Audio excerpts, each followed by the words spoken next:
Hirap ng kalsada dito sa kanila.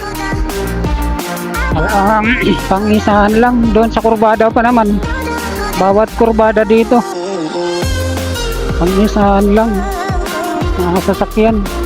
Pero makitig yan, oh. Tapos biglang liko. Hirap talaga ng mga kalsada dito sa Baguio. Dami sasakyang dumadaan.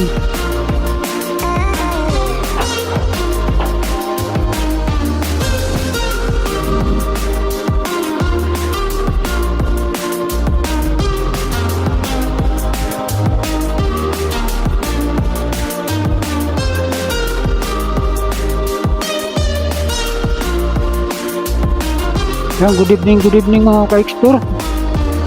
Shoutout sa inyong lahat.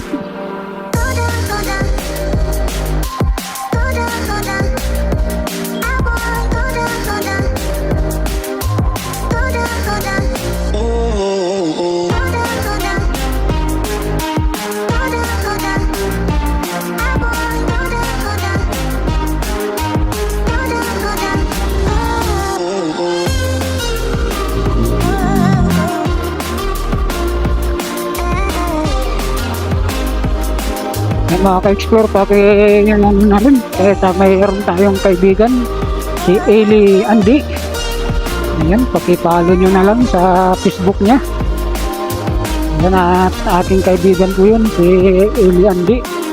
Mga ka-explore, pakipalo na lang sa Facebook, search nyo na lang po sa FB Eli Andy. Maraming salamat mga ka-explore. Shoutout din kay Eli Andy dyan. At good evening mga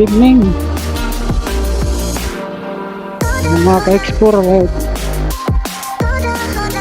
Ang hirap ng kalsada dito dinadaanan natin, makitig.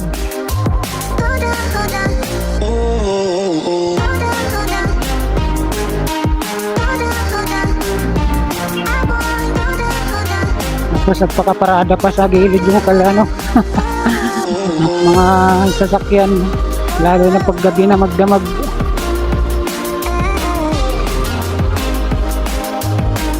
At pakipalo na lang kay Eli Andy mga ka-explore, si Eli Andy sa Facebook.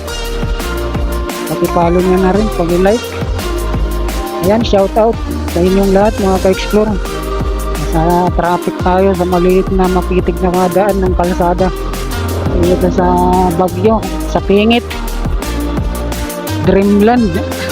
Ang ganda ng dito, Dreamland pangalan. Barangay Dreamland, Pingit, Barangay Pingit.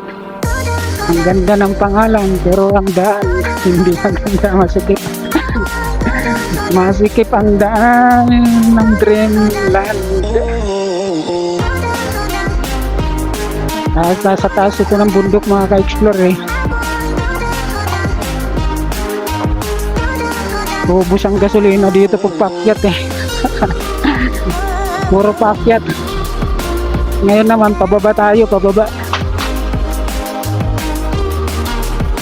Pag pababa naman, pag hindi mo pinihit yung gasolinador, yung throttle, mamamatay yung motor, yung makina, mamatayan ka dahil walang gas na papasok. Kung hintay mo lang puro palusong, hindi mo paano yung gas pakyatin.